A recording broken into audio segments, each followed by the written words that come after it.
What's going on, guys? TKD1 the Weird, and today we're going to talk about all the stuff that just got unveiled and just got released and everything from the Bungie live stream of the official Destiny 2 gameplay reveal. Now guys, there is a ton of stuff to go over. I just got done wrapping up the live stream. I took a bunch of notes. I got a lot of things, that I researched, whatever, and we're here to break it all down.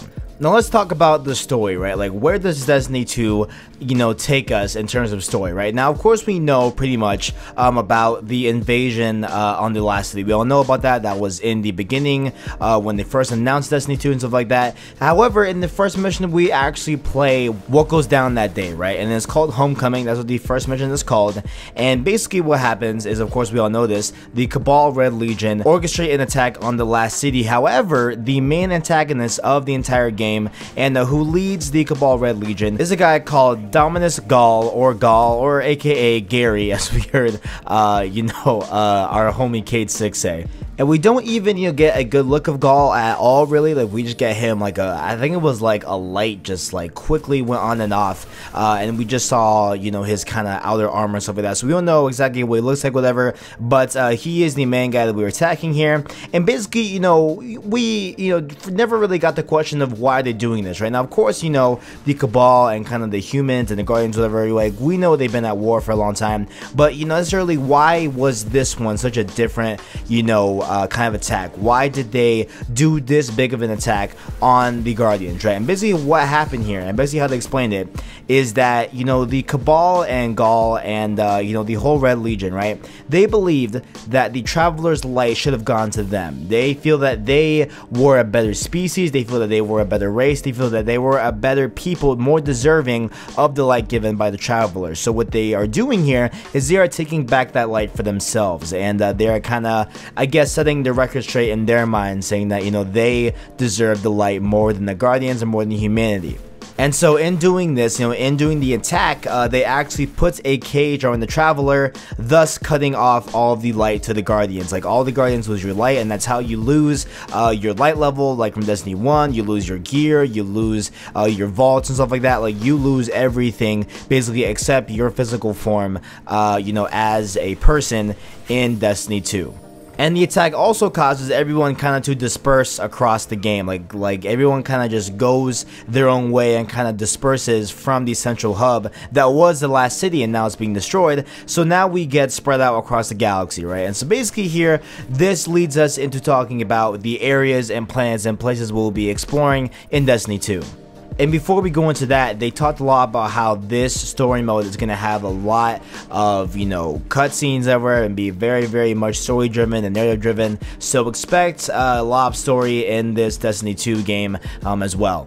Now, like I said before, all the Guardians and pretty much all of humanity kind of spreads out kind of away from the last city, right? And it's either, to mourn or to look for answers or to kind of just get, themselves together and really, come up with a plan to bring back the Guardians, right? Into one central unit like they used to be in the last city, right? So one of the planets is funny, it's called Titan, and of course, our Titan commander, Zavala, which is prominently shown in Rise of Iron, he goes to this planet called Titan, right? And we're gonna go into all of the descriptions and everything of that, and then just like in a little bit section, moving on from the video. But basically, that's where he goes. And if you're a Titan, leave a like on this video, because I myself am a Titan from Destiny 1. I will always rep Titan. I'll never go to any other class, because us Titans, we all sit together, you feel. But next up here, Cade 6, who is the head of the Hunter Guild, he goes to this planet called Nessus. And then we have the Warlock head, which is Ikora Ray. She goes to this planet called Io. While, a lot of the people and Guardians really went across the galaxy to find other planets, whatever, some people stayed on Earth and just moved, from the last city to a different location. And one of those locations is also a place where we will be having missions and stuff like that. And it is called the European Dead Zone, right? And there were some multiplayer maps from the original game that were featured in this Dead Zone that we kind of just didn't really realize. But it will be a whole entire new area. It's, a little bit more like a forest area where we will be able to do kind of things on Earth, but not necessarily in the last city. And then we have Titan, which is, called a old home utopia. It was one of the biggest things where, we made during the Golden Age, stuff like that. It is the largest moon of Saturn. It has seas of liquid methane. So I suppose, if if you were actually on the planet, thanks iPhone, if you were actually on the planet, it would be just gross to smell, whatever, and breathe. But the cool thing about this planet is that, you know, there are no land masses on this planet. It is all kind of a methane sea, right? And so what they did was they built big, you know, buildings and metal constructs and kind of bridges and stuff like that, and you basically, you know, that pretty much is the planet, right? Like there is no rocks, there is no kind of land masses really. It is just a big metal construct that's floating on the sea. So very, very cool concept. Wait, you know, and of course, you know, home of the Titans. So what's up?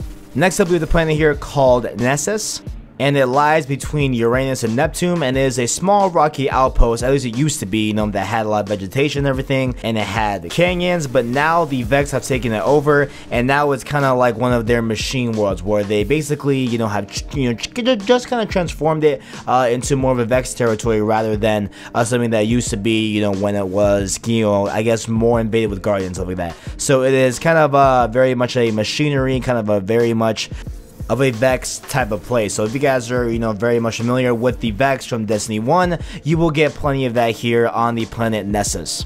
And then we go on to the last planet here, which is Io, and it is actually, fun fact, that they said here in the stream that it is the last place that the Traveler touched before the collapse, you know, of, I guess, the entire Golden Age, if you will. So it is the last place that the Traveler touched, so it's very much a place of mystery, a place of, you know, different secrets and different things that, you know, you can find, whatever, and stuff like that. And it is the innermost moon of Jupiter, and of course, that is where the Warlocks will be.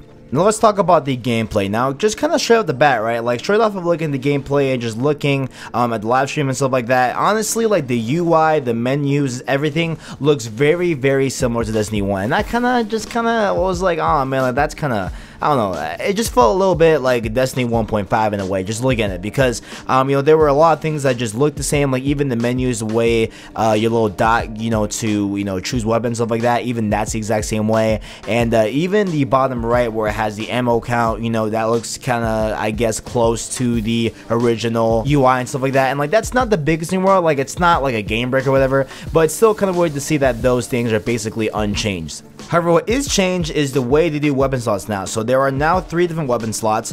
There's the power weapon, energy weapon, and the kinetic weapon, right? And so you will have all these weapons that you'll get throughout the game and stuff like that, and you'll be able, you know, to have them equipped based off of the slot, like we did before in Destiny 1. However, the energy weapon and the kinetic weapon slot both share the same, I guess, pool of weapons. So you know, you can, if you want, put like 2 rifles in your slots for energy and kinetic, thus, you know, having 2 ARs on you, then having your rocket launcher and the power weapon, stuff like that. So that's how you can now, you know, do new things in, you know, this game, rather than like in the first game, where, you know, you could only have, you know, hand cannons and shotguns and pulse rifles in the slot 2, and then slot 1 is only has, you know, sniper rifles, I believe, or like ARs and stuff like that. So you can now kind of just, you know, have more of the same if you would like to do that.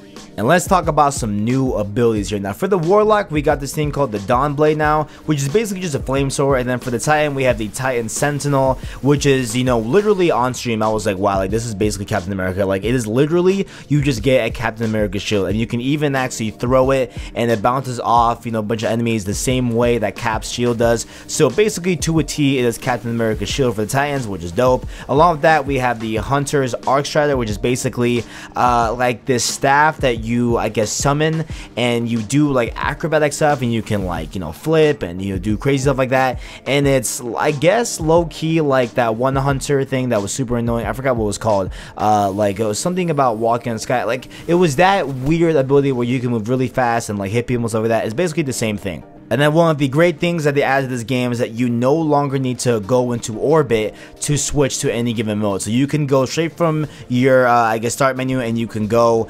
into, you know, whatever planet you want. You can go to Crucible straight from where you're at. So you don't have to go into orbit and then go to where you want to go. You know what I'm saying? So it's a nice thing to do there.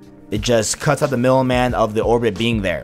And then lastly here, let's talk about some multiplayer. Now, Crucible is now exclusively only 4v4 across all modes, so there is no more 12 player lobbies. Now it's only going to be 8. So we saw, like, I thought that wasn't really a big deal, like, whatever, okay, it's cool, and now we get 4v4, not a big deal to me. And they reworked the HUD, so now that you get info on who has their super available and who has ammo for the power weapon, like the rockets and stuff like that. And along with that, they unveiled this new mode called Countdown, which is basically an attack/defend mode. Next up here, they wanted to talk about clans, which are coming to the game officially. It'll be embedded in the game and stuff like that. And with clans, you'll be able to have in-game rosters, build fire teams, stuff like that, have custom banners for your specific clan, and also make a description of your clan, stuff like that. So if you, you know, are fans of Kinda Funny, I'm definitely going to be on the Kinda Funny clan. That's where I'm gonna obviously be. So, you know, definitely hit the Kinda Funny clan if you want to see me in Destiny 2. Along with that, with clans, you also have specific clan progressions for your specific clan, so you guys can progress in that way. I guess you guys have like a level and stuff like that. Along with that, you will also get specific clan rewards for everyone's involvement in Destiny 2. So definitely, that seems like pretty cool stuff. I don't know what type of rewards are going to be. Maybe loot, I'm presuming. Maybe, I guess, some emotes, or maybe some different things that you can change, like banner-wise. Who knows what it'll be, but you'll get some rewards for being a part of a clan. And you know, I don't know why they went on and on about this thing, but they have this thing now called guided games. And you know, basically from what I can read and what I can tell from what they were saying, this is basically just matchmaking for, you know, games and stuff like that, and modes that are more fire team oriented, like raids and strikes and stuff like that. So basically, if you're just, you know, just one person solo guy, you want to do a raid, you can go into guided games and then find a, I guess, fire team that has 2 people, or like a clan that has only 2 people that, you know, need a third guy to do it, whatever. Or you know, for a raid where you have, you know, just one guy and there's like a people of 5 waiting to go into a raid, you can just go into that group of 5 and just go into the raid. I don't understand why they made this like such a big deal about calling it guided games over that, and then like made it like this big thing, but it's essentially just matchmaking for raids and strikes. Like, I don't understand the big hoopla, but yeah, you can now you know, go into a raid solo if you like. I don't know, whatever. And last thing we got here, let's talk about the PC. Now, of course, if you are one of those gamers that still buys physical discs for PC, it will be available physically, of course. However, if you are an online PC gamer, obviously, like the bulk of, you know, the PC, I guess, people are, you know, to a very high degree, they tend to get their games digitally, of course, because that's the easy way to do it. And along with that, you know, Destiny 2 will be exclusive to the Battle.net retailer, so you will not be able to get this game off of Steam or, you know, any other online game outlet for PC games. You will be only getting it through Battle.net, so keep that in mind. They have a partnership with Blizzard, so I guess that's pretty cool. You know, that's kind of whatever, like here or there. So yeah. And, you know, it looks like they are putting a ton of work into this game, just what they talked about it on the PC side. Like, they are putting in a bunch of optimism that, optimization, that, at least from the looks of it, from what they're talking about, right? And so 4K support will be there for the PC version of Destiny, so that's pretty hype.